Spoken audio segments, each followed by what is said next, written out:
सोचिए एक ऐसा इंसान जिसकी ताकत से पूरी दुनिया कांपती थी। हजरत उमर इब्नुल खत्ताब, एक ऐसी सल्तनत जिसके नाम से दुश्मन डर के मारे अपने किले बंद कर लेते थे। रोम और फारिस जैसी सुपर पावर्स जिसकी तलवार के आगे घुटने टीक चुकी थी। लेकिन जब हिस्ट्री का सबसे मुकद्दस शहर फतह करने की बारी आई तो इस फातेह के पास पहनने के लिए एक ठीक लिबास तक नहीं था। यह साल 637 एडी था। मुसलमान फौज ने बैतुल मुकद्दस को घेर लिया था।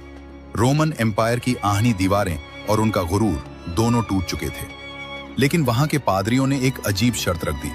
उन्होंने कहा, हम इस शहर की चाबियां उन बड़े बड़े जनरल्स को नहीं देंगे। हम चाबियां सिर्फ और सिर्फ तुम्हारे अमीर, तुम्हारे सबसे बड़े खलीफा के हाथ में देंगे। पैगाम मदीना पहुंचा और वहां से निकलता है दुनिया का सबसे ताकतवर इंसान। पर हैरानी की बात देखिए, ना उनके साथ कोई विशाल फौज थी, ना कोई सुनहरी रथ, सिर्फ एक ऊंट था और एक गुलाम।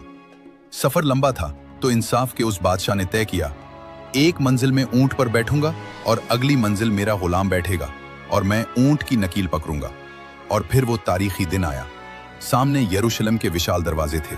वहां रोमन एम्पायर के बड़े बड़े जनरल्स और पादरी भारी रेशमी कपड़ों में खड़े थे। पर जब उनकी नजर दूर से आते हुए खलीफा पर पड़ी तो उनके होश उड़ गए, क्योंकि उस वक्त बारी गुलाम की थी। दुनिया ने हिस्ट्री का सबसे अजीम मंजर देखा। गुलाम ऊंट पर बैठा था और आधी दुनिया का बादशाह, जिसके कपड़ों में कई पैबंद लगे थे, मिट्टी में सुने हुए पैदल चल रहा था। ये देखकर हजरत अबू उबैदा परेशान हुए। कहा, ए अमीरुल मोमिनीन, ये रोमन्स क्या सोचेंगे? तब हजरत उमर ने वो तारीखी जुमला कहा जिसने आसमान हिला दिया। हम एक जलील कौम थे, अल्लाह ने हमें इस्लाम के जरिए इज्जत दी। अगर हम इस्लाम को छोड़कर किसी और चीज में इज्जत ढूंढेंगे तो अल्लाह हमें फिर जलील कर देगा। ये मंजर देखकर लोग उनकी सादगी और इंसाफ से गहरा मुतासिर हो गए। दुनिया ने देखा कि असल फतह तलवार से नहीं, किरदार से होती है।